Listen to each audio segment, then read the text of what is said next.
Hi, everybody. Welcome to our Smart with America, Locus, and Transportation for America webinar about our emergency stabilization and economic recovery recommendations right now. We appreciate you taking the time to join us today. I hope you're staying safe wherever you are. We are all in various locations right now, dressed in various degrees of attire right now. But we thank you for joining us. We've got a ton to cover today, so we're going to jump into it pretty quick. One thing I do want to say, we're actually recording this from the past. When you listen to this, it'll be this is Friday, April 10th, and we're going to put this out and broadcast this to all of you that signed up next week. So we're not going to be doing questions live, but you can ask questions via chat. As this goes through, we're going to answer a lot of those via email as we follow up after. We're going to answer questions that you can ask on Twitter as you're watching this live, and we'll be able to tweet right back at you while it's going on, even as we're talking to you through the magic of technology. So couple things there. Thank you for joining us. All of you should have a copy. You can see one in the webinar window of the actual report that we put out with our 20 recommendations in there. If you don't, it's available on the Smart with America website. Very easy to find. And we've got a link right here that you can see, get to it directly, some more information about asking questions. But with that, we're going to get into it today. We've got, I'm Steve Davis, I'm the Communications Director for Smart with America. And with us, we also have Beth Osborne, who's the Director of Transportation for America, which is our main transportation program. And then we also have Christopher Coase, who's the Vice President of Land Use and Development for Smart with America, and also runs our Locus Coalition of responsible real estate developers and investors. We thank them for joining us and taking time today to walk through this. So with that, we're going to tee things up by just talking about the fact that we're still in a really strange time right now, and we're in a time when some of our recommendations in here are geared more at the time that we hope is around the corner soon when we start talking about recovery, but we are still in a very fragile, urgent moment when emergency relief is still needed. And with that, I'm gonna set it up for Beth to talk a little bit more about some of the relief that is needed right now in this moment, even as we hopefully build a foundation for recovery as we come through the backside of this pandemic. Thanks, Steve. You're absolutely right. There is a lot of uncertainty still. The funding we got for transit operations, $25 billion, is essential, but it is based on the notion that the shutdown will be only a couple of months. And as it goes on, if it does go on, the needs could go up. Additionally, more transit agencies are getting hit as COVID-19 covers a greater portion of the country. Rural transit was not taken care of to the extent that it needs in the CARES Act, and will probably need additional attention in the near future. And beyond just funding, the way our traditional transit program works is going to be very different than the way the funding is needed and goes out in an emergency package. I guarantee there will be transit agencies that do not claim federal dollars for whatever reason under traditional situations, but in this situation may have to, and that's going to cause some trouble. Further, it's not just funding that people need. Transit agencies are struggling to keep people safe. They need more guidance from the CDC and health officials on how transit operators, transit station workers, transit maintenance crews can do their jobs and remain safe. As transit workers themselves have gotten sick, there are times where money can't save the day. You cannot operate a bus or a train without a driver. And if your drivers are ill, that causes service problems, and that means that we don't have the service to get people who need to get to work. So we're going to have further needs to protect and help transit, possibly retrofitting buses, possibly just new strategies for management of the service with the cooperation of health officials. There's a couple other things that we're going to need to talk about in transportation. Right now, trails are jam-packed with people just trying to get some exercise, stay healthy, keep their immune systems as healthy as possible. We don't have enough space in our communities for people, something we've always known that this crisis has brought to life in a really clear way. So a lot of cities are looking at opening up streets to people and closing them down to cars, since car demand is down. This is another area that we need to figure out how to make sure we do it right. We don't want to attract crowds. We don't want to do it just in one place in the city so that the whole city goes to that one street. We want to also do it in an equitable way so that people from all neighborhoods have the same opportunity to be out of doors. This is another area where cities are leading the way, but they need the assistance of the CDC and health experts. And last I'll mention is rideshare and micromobility. This is another area of service that people are relying on, and we need standards and help to both make sure that they are available to serve the public, but also are kept as safe and clean as is possible, both for the protection of those who work in the service, but also those who ride. So we have a lot more relief to do. Now I'll turn things over to Christopher because there's plenty in the community development and housing area as well. Thank you, Beth, and thank you, Steve. And again, thank you for the opportunity to chat with you about some of our recommendations. But as Beth pointed out, one of the things we saw both in the first 2 or 3 stimulus packages was in the level of beefing up our public health capacity, as well as providing immediate resources to local and state governments to support their additional resources that they've been dedicating to combat Corona-19. One of the things we have learned working with a lot of our local partners is that in addition to those resources, we're increasingly finding that the immediate economic impact of Corona on state and local budgets is real. And the previous pieces of legislation that has went through and that have been appropriated do not address that. And so one of the things that we are calling for in the next stimulus package is really to provide a level of local and state budget stabilization. Increasingly, one of the lessons that we've learned as an organization after the Great Recession is that particularly rural communities and particularly disadvantaged communities, who we know now will be on the front lines of a second wave in economic downturns, are forced to lay off the very essential workers that we need to be on the front lines. And so in many ways, we need to make sure that those communities, particularly rural and disadvantaged communities, but also your major metropolitan areas as well, receive the resources to maintain the staff capacity they have now through the epidemic. Because while we are getting through the first wave, we recognize that a second wave is coming, and those communities, like rural and small towns, are oftentimes on the front lines, forced to do major layoffs in an economic recession. Secondarily, we also recognize we work very closely with the private sector, and increasingly we recognize that we were excited that the payment protection program allowed development companies to maintain staff who are also critical in terms of property management, maintaining healthy and clean, safe environments in apartments, multifamily, as well as other projects. But increasingly, we're finding that we need to provide more resources to renters, specifically those who are on the front lines, but more importantly, given the fact that we are now seeing 16 million Americans losing their jobs. We saw this in the Great Recession. Many of those who are also homeowners who are now unable to maintain their payments for their homes become renters.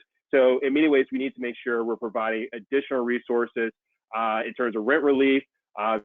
Many communities now, like DC and many others, are also becoming more aggressive in terms of creating eviction notice moratoriums, also providing debt relief. That's going to require more resources from the federal government to support that at scale. We cannot have a situation where we're picking winners and choosers in this marketplace. And unfortunately, local governments are being forced to make that decision. So with that, we're calling on Congress to provide more relief to allow localities to provide those resources to those most vulnerable. So again, we're really excited to work with a number of coalitions like the Action Campaign and others to really bring these issues to Congress, and we'll be working on the front lines with our partners with Transportation for America to make sure these things are considered in the next series of stimulus. Steve? That's great. Thank you, Christopher. We're going to dive into the recommendations now that are in this report. And just so you know, if you've seen the report, you know this, but they're broken up into basically two broad areas of infrastructure, where we have 12 recommendations, and housing and community development, where we have another 8 for a grand total of 20. So with that, we're going to jump right into talking about infrastructure recommendations and send it back to Beth. Thank you. Infrastructure gets a lot of attention when we start talking about stimulus, and it was a big part of the Recovery Act stimulus as well. One of the lessons we learned in that stimulus package in 2009 is just putting money into transportation is not necessarily stimulus. All stimulus or all transportation funding is not stimulus. So our first recommendation is that we should focus any infrastructure funds on the projects that create the most jobs for the dollar spent. It turns out that roadway maintenance creates 16% more jobs per dollar compared with roadway expansion. There's a lot of misconception about this because for some reason we in transportation economics consider the amount of jobs created per dollar spent the same no matter what that dollar is being spent on. This is obviously incorrect, because a dollar spent on construction creates a lot more jobs than a dollar spent on right-of-way acquisition. While a few lawyers might be quite grateful to the money put to right-of-way acquisition, it is not the same thing as actually constructing something.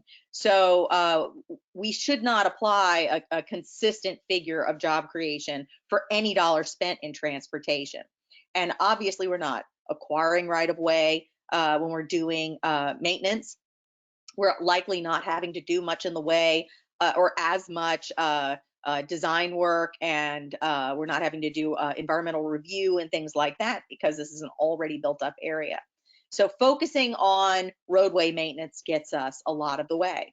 It also turns out to be exactly what people want. We recently did some polling with our friends at Data for Progress and Transit Center, and we discovered that a huge number of people wanted to see more money going to maintenance. And as you can see here, 35% strongly support and 37% somewhat support fixing existing roads before building new ones. In other words, fix it first. What's also interesting, and if you go to our website, you can see more breakdown on this and the polling memo, is that the difference between Democrats, Independents, and Republicans is minuscule. We're talking about a point between each and 2 or 3 points between all of them. So we even found that there are, and you can see right up front, a strong turnout of support for a 10-year all-out road building moratorium to focus on repairing our existing infrastructure first. So not only is it good for jobs, it is also good for politics. Second recommendation, operating support for transit to preserve jobs and service and provide essential transportation options in recovery. We have been at the forefront of calling for transit operations through this relief, through the relief bills, and we will continue to support that. But we have to recognize, and Christopher is going to talk more about the serious hit to local budgets through the loss of sales tax. And we could see properties be devalued through this time. That's going to hit property taxes as well. With unemployment high, that's going to hit income taxes. So really all the ways that local and state governments collect dollars that could go into supporting transit operations is going to be hit. And if we want our recovery to be strong and smooth, we really want to see people have access to jobs. And there's a large percentage of Americans that are transit dependent. And those are the people that are most reliant on public assistance if they don't have jobs. So we want to make sure that they can access the jobs and services they need, that they have access to the economic opportunity as it is created. The more we do that, the faster our recovery is going to be. And that is what is so important to keep in mind. So again, while Congress addressed the immediate need, this is going to continue to be a problem. And just in terms of loss of ridership, low unemployment is going to be a ridership problem too. But we don't want to see transit systems slaughtered due to the economic downturn. So as the economy picks up, transit is not able to keep up with that and push economic recovery forward.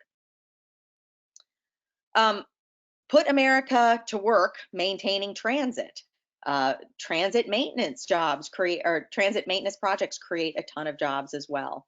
99 billion transit maintenance backlog would require a huge investment in federal dollars to get through. And so we should absolutely use this as an opportunity to rebuild not just our roads, but our transit so that we can come back stronger than ever before.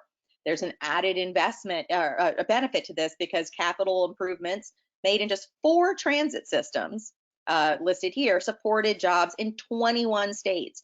So you often will see that while we might be working in the Bay Area, we're employing people in Indiana and in Alabama to manufacture the parts that are going to go into that new system. So investing in transit anywhere is part of recovery everywhere. And this is something that's very important to keep in mind with transit. Our 4th recommendation is to expand public transit, to provide enough money for the pipeline of projects that are already being developed in the system, to create a $6 billion formula expansion program and create discretionary grant program for capital projects that improve access to jobs and to services for lower income people. In fact, if you follow our work talking about looking through a prism of access to jobs and services should be our guiding light in all transportation policy. Transit is really in the center of that.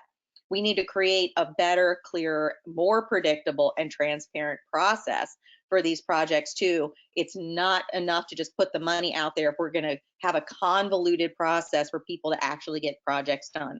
If this is going to be a stimulus, we need a process that is smooth and clear and easy to get through so we can get important projects to ground as soon as possible and put people to work, both in terms of building the project and people to work in that people can use that as access to jobs and the things that they need. Our 5th recommendation is to expand passenger rail. There are huge swaths of the country that do not have good access to aviation services, to airlines. There's not an airport in every town in America. Passenger rail can be a lifeline for them.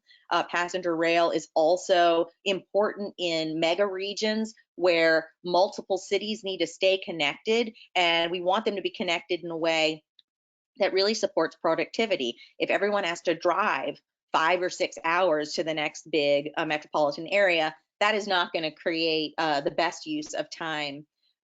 Here in the Northeast, we have always had access to the entire Northeast through Amtrak because the Northeast corridor provides some of the best service in the nation.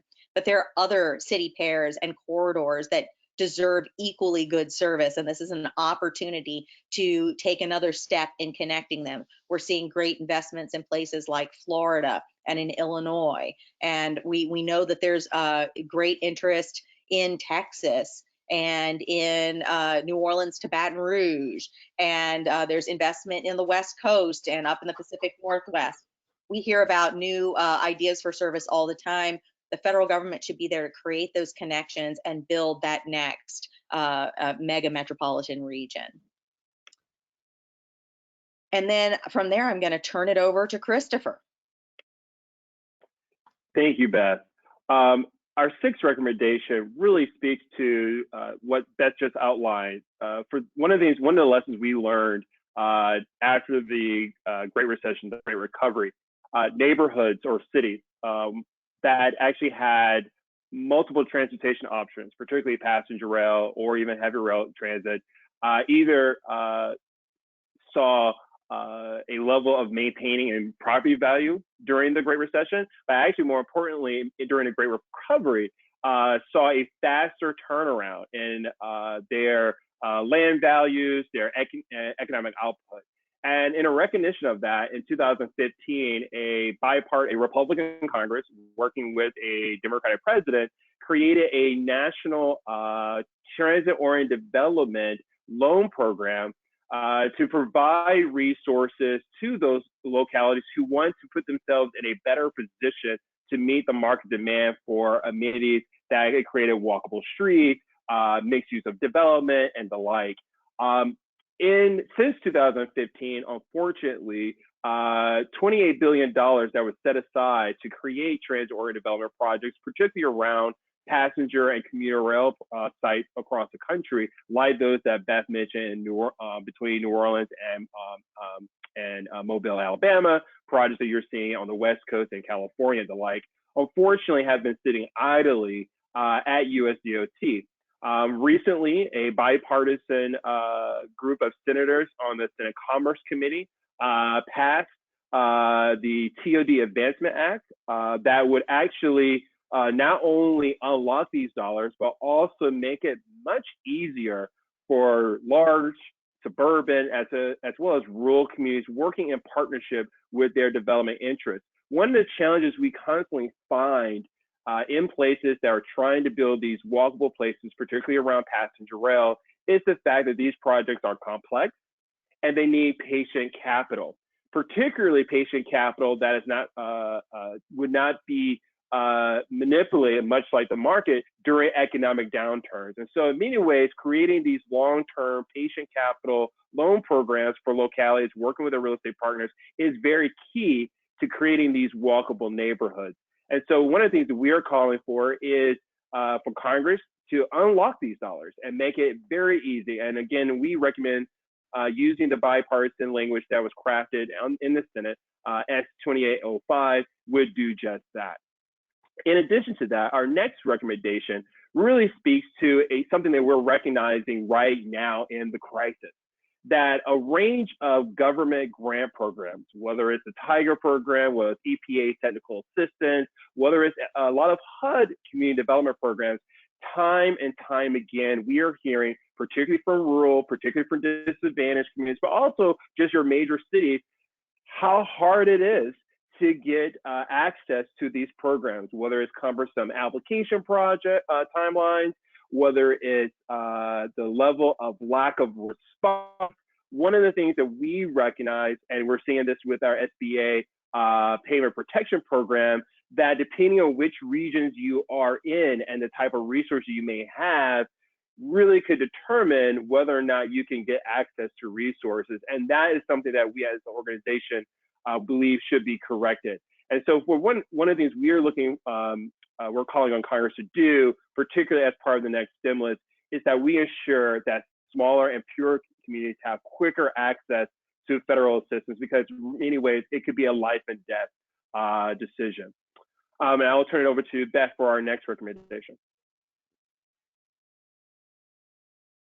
Okay. Our next recommendation is to prioritize safety and increase access to jobs and other essential services through investments in complete streets.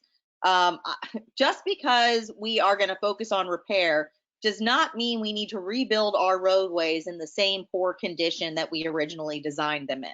Many of our roads have been built to support fast-moving vehicles, even in areas where that makes no sense at all.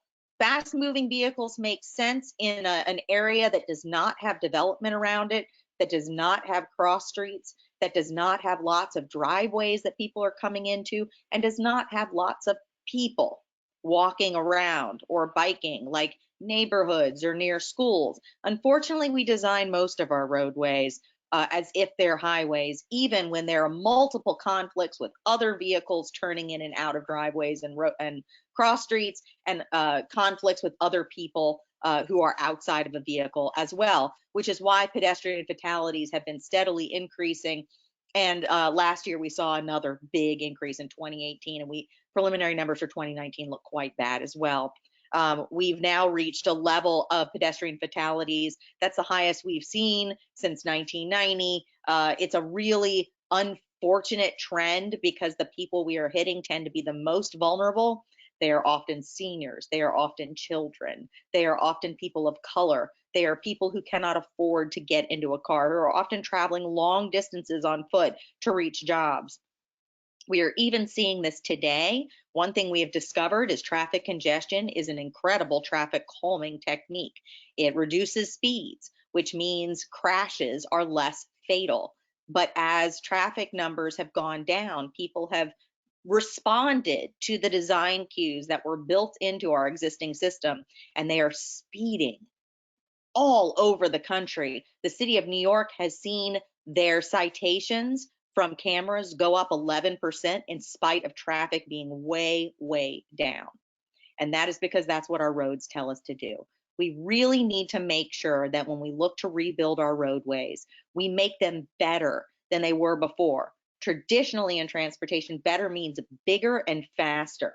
I hope that in the 21st century, we understand that better means safer and more supportive of people reaching the things they need for economic mobility. Our next ninth recommendation really speaks to a reality that no longer when we talk about infrastructure, can it be limited to roads, bridges, transit, and ports, but that broadband is a fundamental infrastructure category that has to be a part of our national discussion around infrastructure. Today, as Corona-19 has really highlighted, as Dr. Fauci spotlighted some of the disparities that we are seeing in our society, one of the things we recognize as an organization through a lot of the technical assistance work we've been doing, working with EDA and USDA, is that rural places, small towns that do not have broadband access are on the front line, or lack the resources they need to do things like telemedicine or actually allocate resources. Now is the time for us to truly expand broadband access to the far corners of this country. As an organization, we believe no American, much like electricity, should live in a community where they do not have broadband access. And so we call on a major infusion of about $100 billion to roll out a national strategy for the Economic Development Administration to provide resources, grant dollars directly to particularly small and rural communities who we now know will be on the front lines for the second wave of this Corona-19 virus, but also really speaks to, as part of this discussion about economic recovery, you cannot be, as we realize, communities that have access to broadband have the ability to have knowledge economy really truly be supported.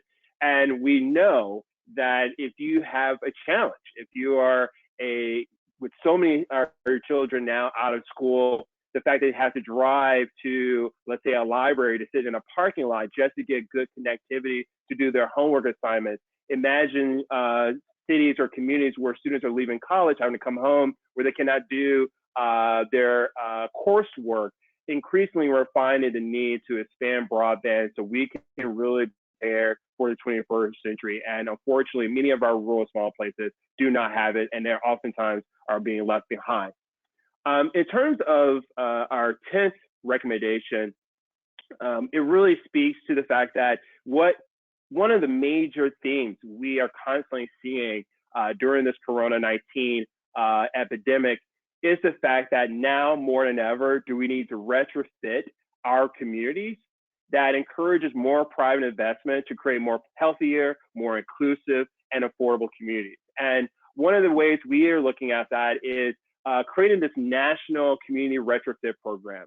And there are a couple of key aspects of that. As Beth pointed out, we recognize that not only local governments or the federal government, but we also recognize that we need to get the private sector to help upgrade local streets, local roads, help expand broadband. And one of the ways we do that is through a local infrastructure rehab loan program that's geared towards specifically localities to give them the resources they need to leverage private source dollars to actually do local rehab, infrastructure rehab.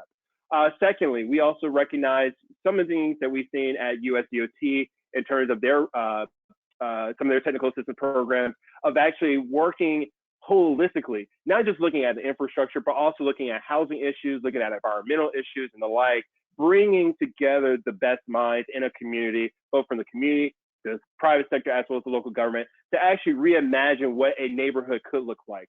And actually, whether it's providing more stormwater management, providing more community engagement and the like, having those resources. Unfortunately, right now, there are very few dollars at the federal level that allows that holistic planning as well as implementation dollars. So we're calling for a major retrofit, neighborhood retrofit program that'll do that. Thirdly, one key aspect of this national rehab program is recognizing that we have a lot of places across this country that are still dealing with some legacy environmental issues like brownfields. There's tons of literature that shows the negative disparities and impacts of low-income families that are living near brownfields, whether it's on their health and economically. And now is the time for us to ensure that we're also cleaning up our brownfield sites, but also recognizing some of the contaminations of the future, like phosphorus that's in our drinking water, that we need to address those things. And we're calling for a massive expanse of brownfield cleanup that recognizes the environmental challenges of the future. Our next aspect that we see as part of this neighborhood rehab is around opportunity zones. Again, we see this as a promising opportunity to not only take what we saw pre-COVID, but also drive major resources in terms of technical assistance, particularly for rural small towns. Now more than ever, as Beth pointed out, these communities are going to have less resources to actually leverage this particular tax incentive, and we're calling for beefing up on that. And last but not least, I think one of the realities that we have to recognize during COVID-19 is that a lot of communities are just going to be cash strapped, and they're going to need a lot more technical assistance, capacity building, a lot more support on the public health side, a lot more support on the economic development side and community development. And we're really specifically calling for Congress as part of this neighborhood retrofit to provide more resources for COVID-19. That's going to be more than just this year, but years to come. And with that, our last recommendation is really going back to something that I and a number of my colleagues are realizing, is that after COVID-19, we believe that given the fact that we're seeing so many individuals losing their jobs, and we're already seeing the fact that walkable urban places, transit urban development is already accelerating gentrification on the ground, that it's going to only become more acute after this crisis. The fact of the matter is, if you live in places with great amenities, great access to parks, great access to medical facilities, it's just going to be more valuable during this economic recovery, which means local government, state governments, as well as the federal government need to do more in promoting equitable TOD. And one of the things we're calling for is for the federal government to provide more resources for that collaboration, but also create more incentives to do equitable TOD at scale. And with that, I'll turn it over to Steve to close us out on our last recommendation on infrastructure. Steve? Yeah, thank you, Christopher and Beth. Our last recommendation here is really about reporting and about being able to hold the government accountable for how a lot of money is going to be spent in the coming months and over the next year.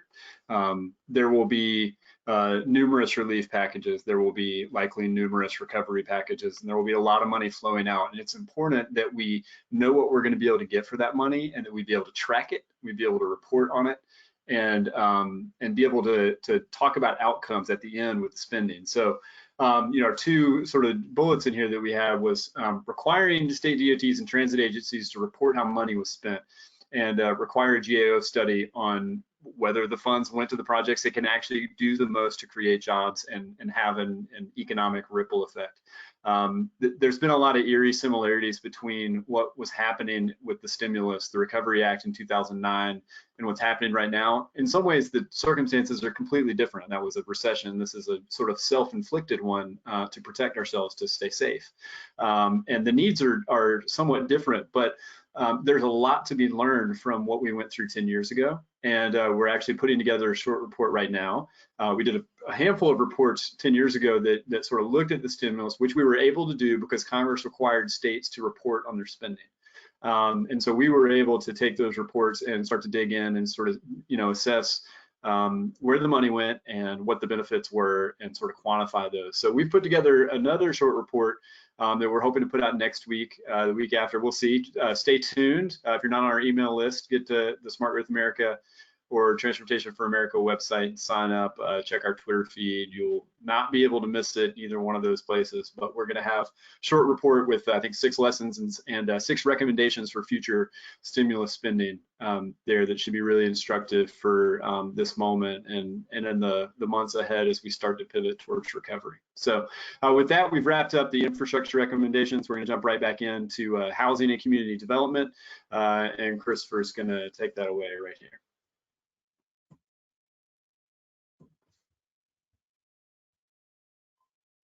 Thank you, Steve. One of the Smart Growth America is on the National Steering Committee of the Action Campaign, which is a collection of affordable housing organizations and practitioners who are working to increase resources for affordable housing. One of the things that we've learned during the COVID-19 that we are recommending as an organization is protecting the low-income housing tax credit. And actually expanding it. The low-income housing tax credit is the federal government's primary tool to provide and incentivize affordable housing across the country. One of the challenges that we're seeing today during COVID is the importance of us making some key regulatory as well as statutory changes to the low-income housing tax credit to ensure not only it continues to serve its mission, but also recognizing that as we come through this economic recovery, we need more resources to promote affordable housing. One in particular we are recognizing is that given the fact that not only due to the fact that the economic recession that we're currently in is having a major impact on the value of the low-income housing tax credit and its ability to leverage private resources for affordable housing, we're calling on Congress to enact a minimum 4% credit, which right now is at a variable rate. We also recognize that after this recovery, before this crisis, we were having an affordable housing crisis across the country. And as I said before, this tax credit has been a fundamental tool to promote affordable housing across the country, and we're calling on Congress to increase it by 50%. Our next recommendation that we are focused on, and we're actually really excited that in the last package, Congress actually included this, which was eliminating the tax penalty that those with 401k or other tax-deferred accounts would be removed if it was Corona-19. We were excited that Congress actually took us up on that recommendation, but one of the things we are recognizing is that we do not know how long this crisis will last, and we would believe that this should be extended, this particular relief should be extended for the next 2 years. So we'll constantly be calling on Congress to make sure that we're giving taxpayers as much flexibility as they can, as we know only have about $400 in their savings account to weather these type of crises. So the much we can do to give taxpayers more flexibility through this crisis is very key. And particularly as we are constantly finding is that as individuals lose their jobs, the ability to pay for their rent or have the ability to tap into these resources to kind of give them that kind of that floor to get them to this crisis much needed.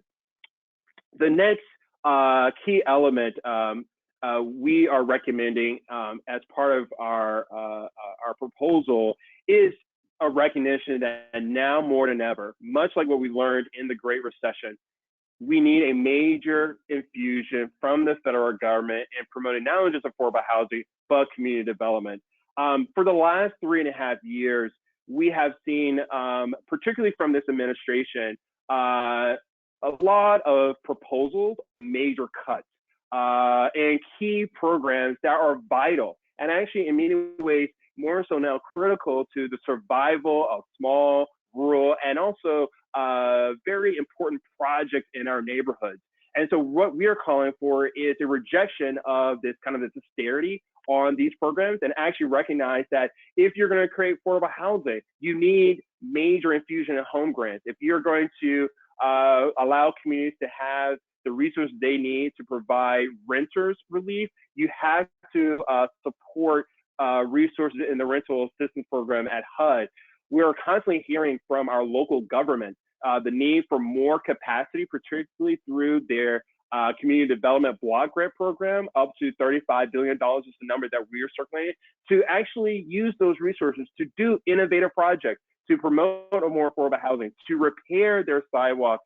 These resources are going to be critical. And so in many ways, we are calling outside the traditional appropriation process a major infusion of those traditional, because these are the type of programs that in an economic recovery, communities use, right, to work on projects that may not be profitable, may not actually attract private sector dollars. These are the resources that they use to actually build the community up to where they're investment ready. And one of the key things I want to emphasize also is the fact that one of the things that we are learning, again, through the recent CARES Act is giving more capacity for SBA to really create a process that's easier for small businesses and nonprofits to actually get more access to the tools they're using.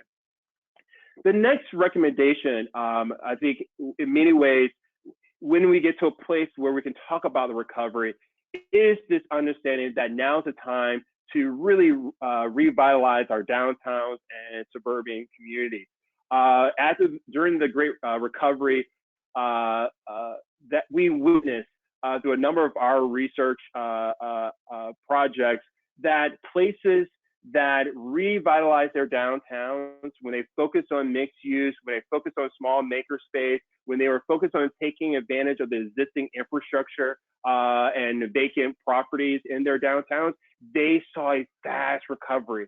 One of the big challenges, though, we recognize is to do those projects, particularly when you're working with the private sector, one of the key things that we saw missing was the ability for the private sector to help pay for the infrastructure. And so one of the things we're calling on is a REHAB tax credit that allows taxpayers, whether it's a large-scale developer or a small-scale developer or a mom and pop who has an old building, at least 50 years old, that's near public transportation, whether it's commuter rail or intermodal bus station, and says, look, if you're trying to rehab these buildings and you're trying to improve, let's say, the street to make it a complete street, if you recognize there's a vacant property next door and you recognize you need a park, having a tax credit that actually allows you to pay for those infrastructure that provides that subsidy, which oftentimes comes from the public sector, but we now know in the economic crisis that we're in, those dollars are going to be so scarce. So actually providing a benefit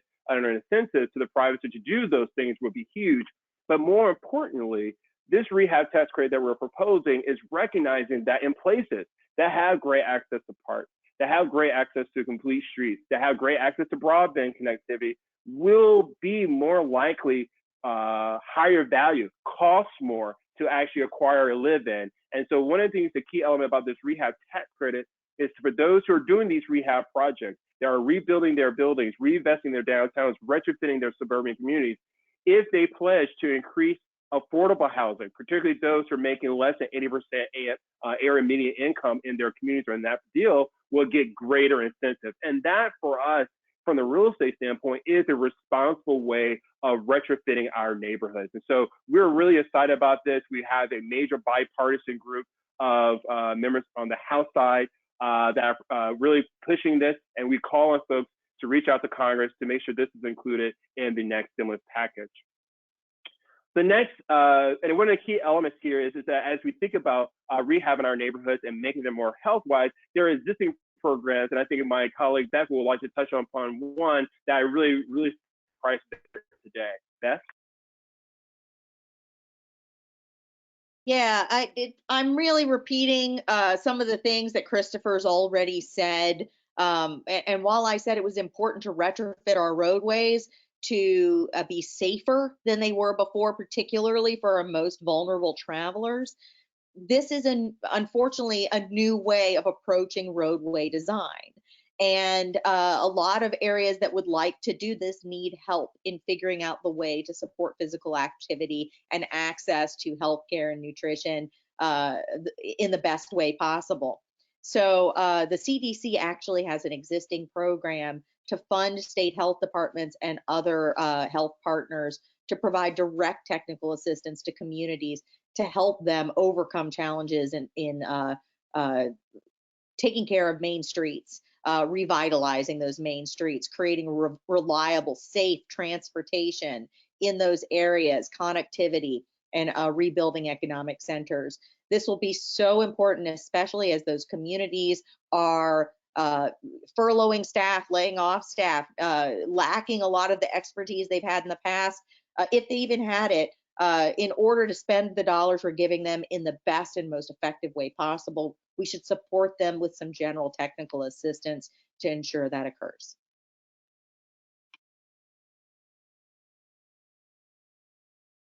Thank you, Beth.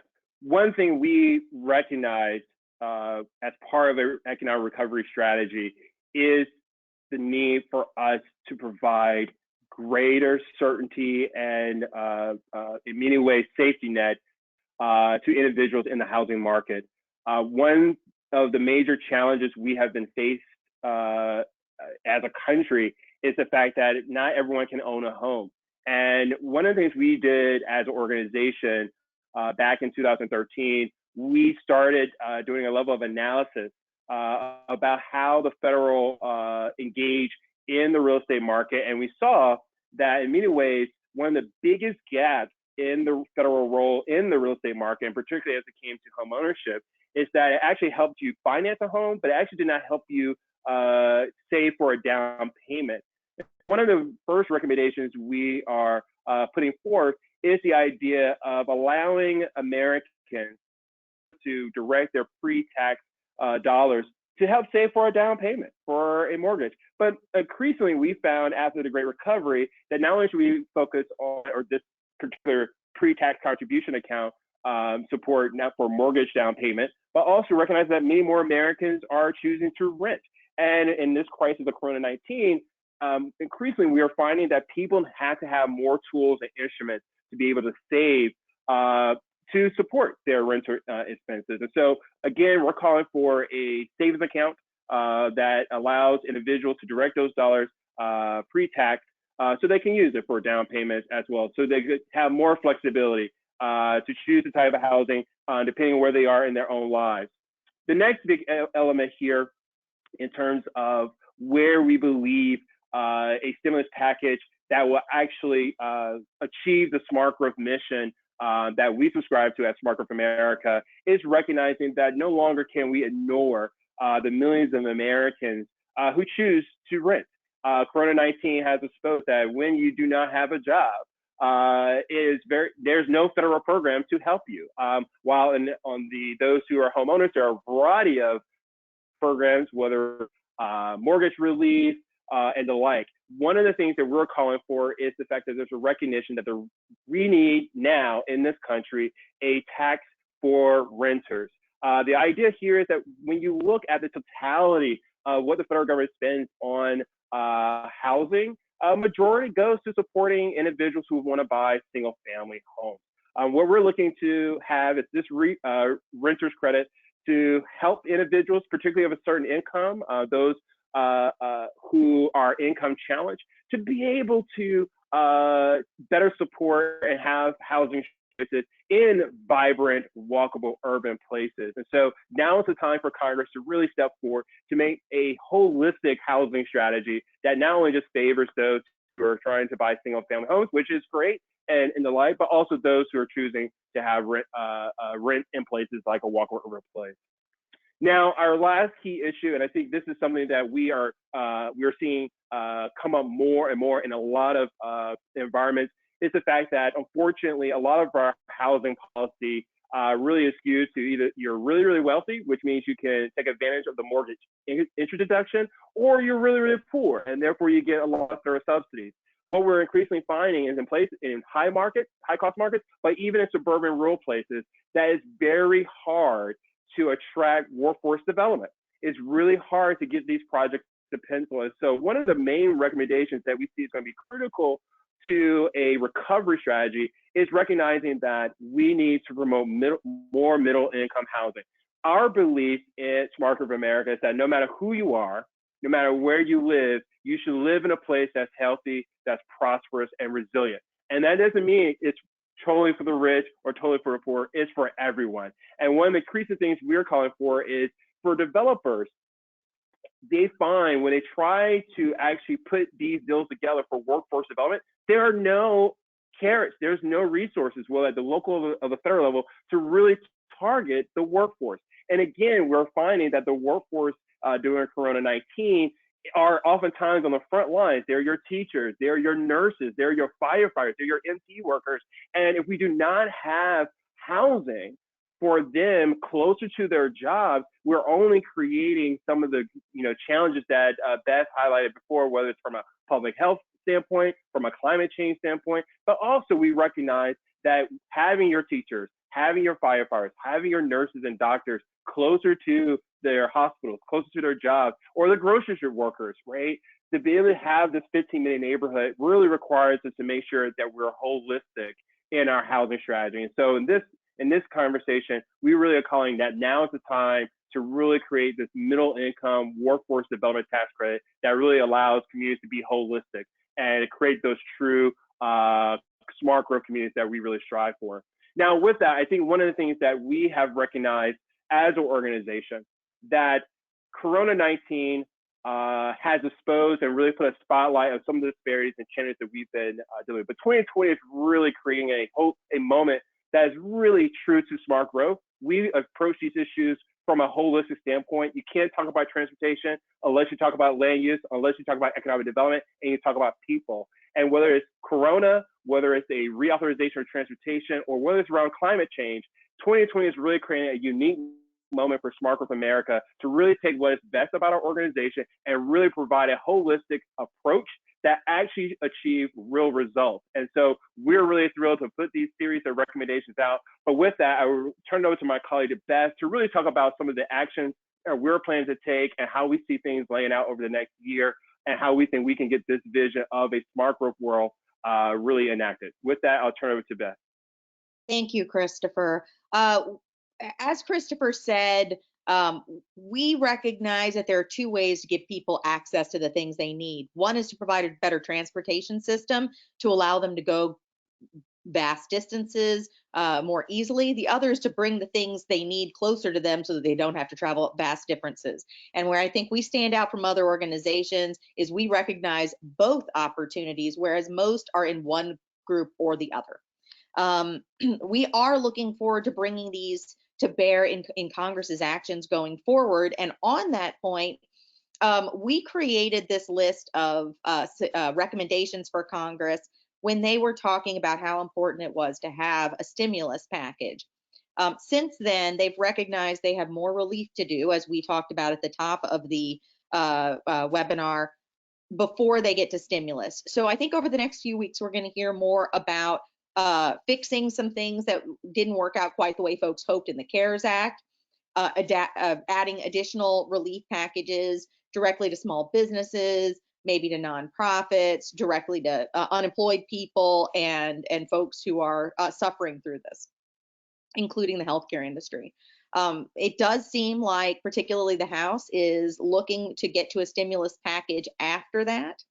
But that just might happen a little later in the spring or maybe in early summer. Nonetheless, we want to make sure that the issues we recognize are important for job creation, for access to jobs and economic opportunity and services, for protection of communities, for equitable access to important things for everybody. All of those priorities that we care about are included in that package. And it's not just what Congress usually does, which is say that they have an aim, but then take an existing program not built to meet that aim, pour money into it, and hope it accidentally does what they intended. They're going to have to take the extra step and coordinate what they are doing with what they are funding, or what they're trying to do with what they're funding. That is not going to be what they want to hear, but it's up to us that care about those ends to push them to do so. So we're going to be talking about these issues now, recognizing that staff will be quietly putting ideas together long before they get to actual congressional action. And just want to point out that this is going to be an ever-changing set of issues. Quite frankly, this is Friday, April 10th, where we're recording this. And by the time it airs, things could have changed. But I guarantee over the next 2 weeks, they will change a lot. And we will just try to keep you as informed as we are. And I will pass things off to Steve to close us out. Yeah, thank you, Beth. Thank you, Christopher, for your time here today. Just a reminder, if you guys have been getting any questions via the chat box, we're going to try to answer some of those via email. I hope we'll send that out. We'll also make sure that you see our next report we're releasing, which is lessons learned from the 2009 stimulus, and how we can sort of apply that wisdom going forward and hopefully learn from the things that worked and the mistakes that we made as well. So look for that. That's coming soon. I hope all of you stay safe out there. Thank you for joining us today. I know that all of you have more important things to worry about right now than some of these issues right now. But so we thank you for taking some time to join us today. But we also just want to let you know we're here worrying about that stuff so that you guys don't have to. And it's a pleasure to work with people like Christopher and Beth, who are so smart, so knowledgeable on this. And Smart Growth America will continue to work to make sure that our effort towards recovery is one that's equitable and fair and results in places that are better to live in than they were before all this happened. So we thank you all for joining us, and hope that you stay well and stay safe. We'll see you soon.